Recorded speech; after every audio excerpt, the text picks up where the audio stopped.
काल जर आपण बघितलं विधिमंडळाने हा जो परिसर आहे तो अतिशय पवित्र परिसर आहे।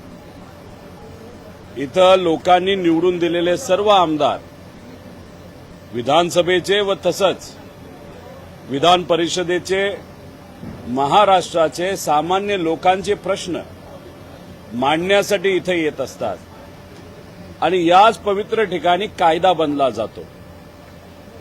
पण काल जर आपण बघितलं काही जे सत्तेत असणारे आमदार नेते यांना असं वाटतं आपली सत्ता आली मग आपण कुठेही कायदा हातात घेऊ शकतो, कायदा व सुव्यवस्था आपण कुठेही बिघडू शकतो, दमदाटी आपण कोणालाही करू शकतो। काल भाजपचे एक आमदार गोपीचंद भाऊ यांनी मकोका व विविध प्रकारचे गुन्हे असणाऱ्या लोकांना घेऊन 4 ते 5 लोकांना कदाचित त्यातले फक्त एकाला पास असला तर असेल नाही तर सगळे विदाऊट पास हे आत आणले गेले। विधिमंडळाच्या पायऱ्यांवर त्यांना थांबवलं गेलं। खरं तर आव्हाड साहेबांना जी धमकी मोबाईलच्या माध्यमातून एसएमएसली आणि व्हॉट्सअपवर आली होती, आई बहिणींवर बोललं गेलं होतं आणि आव्हाड साहेबांना सांगितलं होतं की तुला मारलं जाईल, अशी धमकी विधानसभा चालू असताना सेशन चालू असताना जर एखाद्या आमदाराला येत असते आणि त्या आमदाराने अध्यक्षांना हे सांगून सुद्धा त्या व्यक्तीवर जरी धमकी दिली त्याच्यावर कारवाई होत नसेल,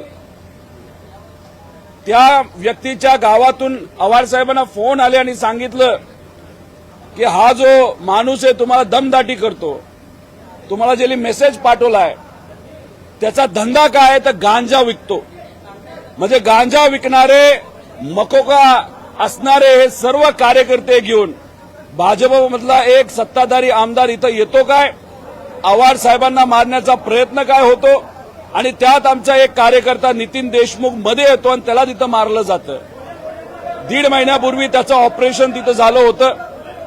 काल रात्री आम्ही फक्त पोलिसांना विचारलं तो कुठे, तो सापडला नाही आणि 4 तास आम्ही विविध पोलीस स्टेशनला गेल्यानंतर शेवटी जे हॉस्पिटलला आम्हाला त्याला भेटता आलं, त्याच्या आरोग्याची काळजी त्या ठिकाणी आम्ही व्यक्त केली आणि पोलिसांना सांगितलं की आमच्या कार्यकर्त्याला मुद्दामून कुठे त्रास देऊ नका। आणि जे इतर 3 लोक होते ते इतर 3 लोक कुठे आहेत जे व्हिडिओमध्ये हाणामारी करताना दिसतात। त्यामुळे या सरकारच्या काळामध्ये कुठेही कायदा व सुव्यवस्था राहिली नाही असं आपल्याला त्या ठिकाणी म्हणावं लागेल। हे सरकार फक्त या जे आका टाईपचे लोक आहेत, बीडमध्ये एक आका होता, आता सांगलीमध्ये एक आका तयार झालेला आहे आणि त्याला असं वाटतं की विधिमंडळ सुद्धा त्याचं एक साम्राज्य आहे आणि तिथे येऊन तो कसाही वागू शकतो। अशा प्रकारे आमच्या नेत्यांवर, कार्यकर्त्यांवर, लोकांवर जर तुम्ही काही करणार असाल, गरिबाच्या जमिनी तुम्ही घेणार असाल, तुमच्याच समाजाच्या गरीब लोकांच्या जमिनी तुम्ही जर तिथं बळकवणार असाल तुमचे कार्यकर्ते, हे आम्ही खपवून घेणार नाही। त्यामुळे हे जे न्यू आका इन मेकिंग आहे त्यांना आत्ताच कंट्रोल करा आणि जर कंट्रोल या सरकारने केलं नाही तर ह्यांना उद्याच्या काळामध्ये कंट्रोल करणं अवघड राहील। दुर्दैव एवढंच आहे, बीजेपीचे मोठे मोठे जे नेते आहेत ते काय करतात, अशा लोकांचा वापर करतात इतर नेत्यांवर खालच्या पातळीवर जाऊन बोलायला। देवेंद्र फडणवीस साहेबांचे एकदम खास माणूस, त्या माध्यमातून पवार साहेबांवर बोललं जातं, इतर लोकांवर बोललं जातं, खालच्या लेवलला जाऊन बोललं जातं। खऱ्या अर्थाने देवेंद्र फडणवीस जर मोठ्या मनाचे असते तर त्याचे कान धरले असते, तू खालच्या लेवलला मोठ्या माणसांबद्दल बोलू नको, पण असं कुठेही केलं नाही। म्हणजे ही एक प्रॅक्टिस आहे भाजपच्या नेत्यांची।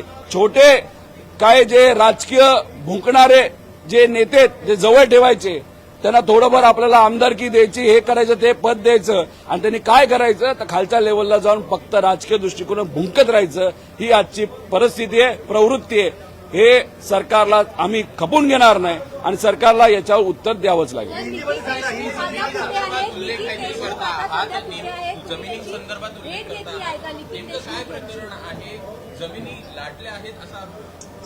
हे जे आका आहेत, न्यू आका आहेत, यांच्या कार्यकर्त्यांनी पडळकर नावाचं एक कुटुंब, एक महिला सुद्धा इथं काही दिवसांपूर्वी आली होती। 17 एकर जमीन ही बळकावलेली आहे, ही फोर्सफुली ही जमीन घेतली आहे आणि हा कार्यकर्ता कोणाचा तर या नवीन आकाचा.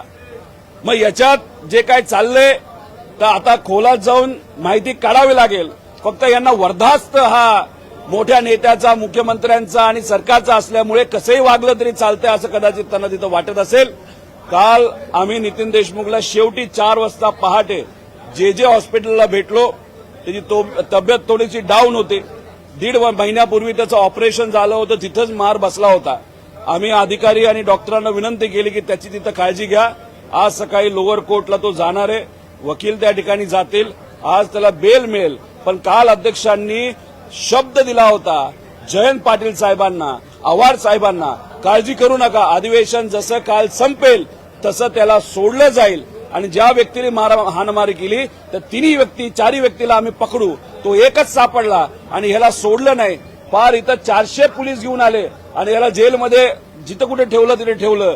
पण जिथं ठेवलं होतं आम्ही 4 पोलीस स्टेशन गेलो, तो आम्हाला दिसला नाही. शेवटी आम्हाला दुसरा काय पर्याय राहिला नाही. आम्हाला छोटंसं आंदोलन हे पोलीस स्टेशनला करावं लागलं. आम्हाला फक्त कार्यकर्त्याला भेटायचंय, तो जिवंत आहे का काय, का त्याला काय झालंय हे आम्हाला बघायचं होतं. आणि शेवटी पार त्यांना 4 तास विनवणी केल्यानंतर रात्री पहाटे 4 वाजता जे हॉस्पिटलला आम्ही भेटलो.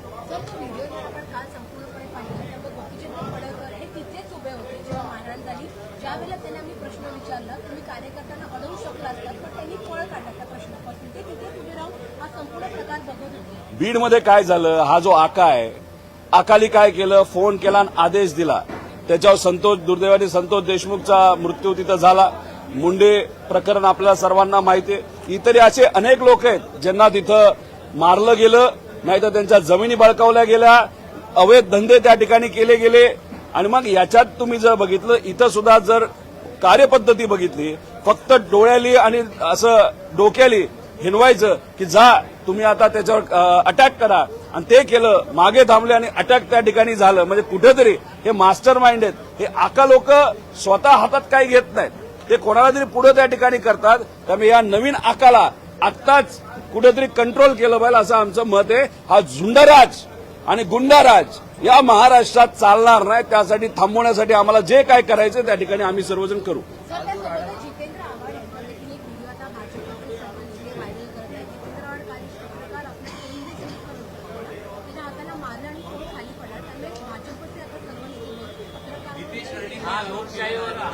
बघा, तो जो दुसरा जुना व्हिडिओ आहे, कधी कधी कसं असतं की एखादा इन्सिडेंट घडला, नाहीतर आपण जेव्हा औपचारिक चर्चा त्या ठिकाणी करतोय आणि आपलं ठरलं असेल की व्हिडिओ काढायचा नाही, तो व्हिडिओ काढला गेला, तर कधी कधी नेता हा असं एखादा हात लावला चुकून मोबाईल पडला. आता ह्याच्यामध्ये तिथं वेगळं काय झालं, म्हणजे इथं तुम्ही काय करताय, गुंड घेऊन येतात. तिथं आव्हाड साहेबांनीच हात लावला ना, का आव्हाड साहेबांनी सांगितलं हे गुंडांनो चला आता मारापिटी करा. इथं जे अधिवेशनात झालं, या पवित्र ठिकाणी झालं, गुंड आणले गेले आणि गुंडांचा वापर इथं मारहाणीसाठी केला. हा जो संदेश आहे हा सामान्य लोकांच्या मनामध्ये आणि सामान्य लोकांनी ऐकल्यानंतर या ठिकाणावरचा विश्वास त्यांचा कमी होऊ शकतो. आमदारांचा विश्वास हा कमी होऊ शकतो आणि हे अतिशय घातक आहे असं आम्हाला सगळ्यांना वाटतं.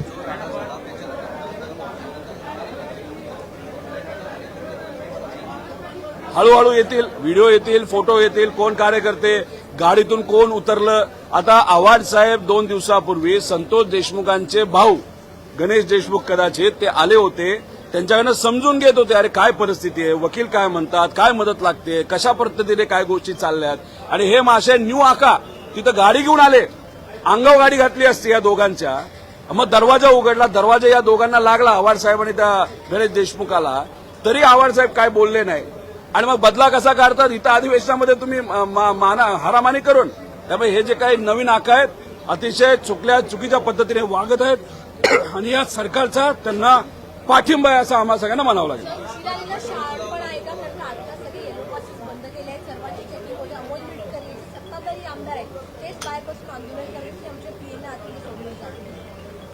बघा, आज शेवटचा दिवस आहे, आज थोडंसं ते काही गोष्टी करतील, पण याच्या आधीच थोडंसं लक्ष देऊन जर काय केलं असतं. आणि कधी कधी ठीक आहे, सिक्युरिटीचं काम आहे, तो जो अधिकारी आहे ते अडवतात, पण आमदार सुद्धा कधी कधी म्हणतात नाही नाही ह्याला सोडा, नाही तर बघतोच.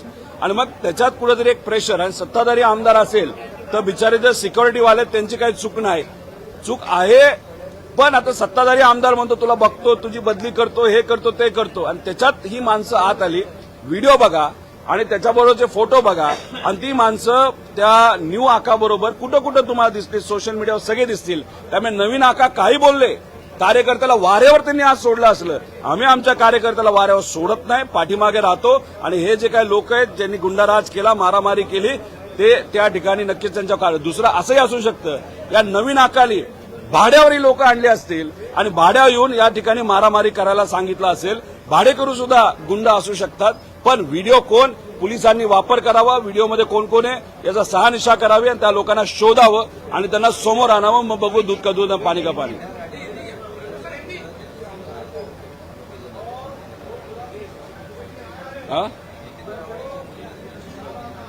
अरे त्यांना लाज तरी आहे का या नवीन आख्याच्या कार्यकर्त्यांना? काय 50 लोक आहेत, 50 लोक येतात, जिथं कुठं कार्यक्रम आहे तिथं गोंधळ घालतात, बोलतात, बस तेवढंच त्यांचं काम. अहो, मुली बरोबर कसं बोलायचं?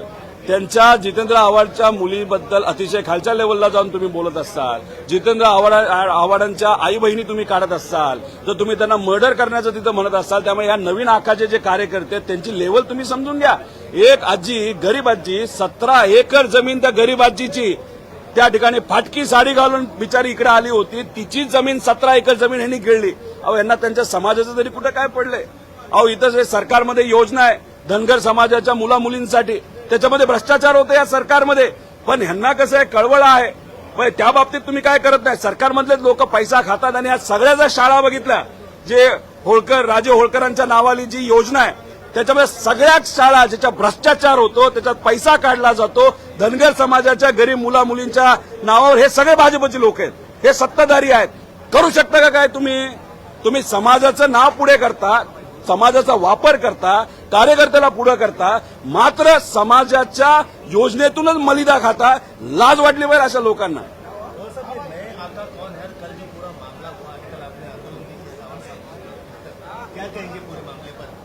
ये देखो, ये जो नया आका है ये सांगली का आका है, ये आमदार है.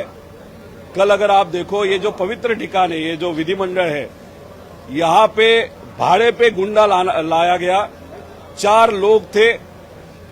आव्हाड साहब पे अटैक करने का प्लानिंग था ऐसे हम सबको लगता है, क्योंकि उनको व्हाट्सएप और मैसेज पे धमकी आई थी ये नए आका के कार्यकर्ता के माध्यम से.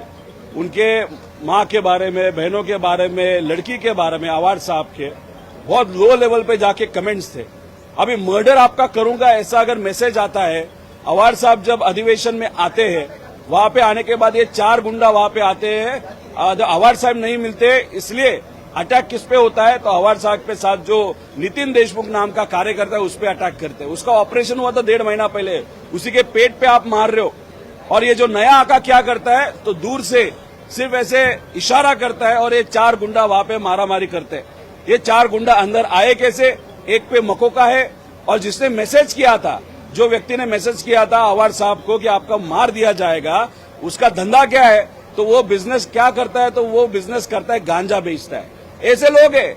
इस तरीके के लोग अगर यहाँ पे आके इतनी मस्ती करते हैं तो लोगों का विश्वास आमदारों पे और विधिमंडल पे ये कम हो सकता है. बहुत डेंजरस चीज है. इसीलिए ये नया आका, भीड़ में यही हुआ था, ऐसी ही शुरुआत हुई थी, और बाद में देखा जाए तो मर्डर और बहुत सारे अलग अलग जो चीजें थी वहां पे आप सबने देखा है. अभी यहाँ पे भी यही चीज वापस एक बार हो रही है. तो इसे सरकार को विनती करता हूं, ये जो अहंकार है आपके आमदारों पे और ये जो नया आका इन मेकिंग है, उसको अभी रुकाओ, नहीं तो आगे जाके बहुत देर हो सकती है.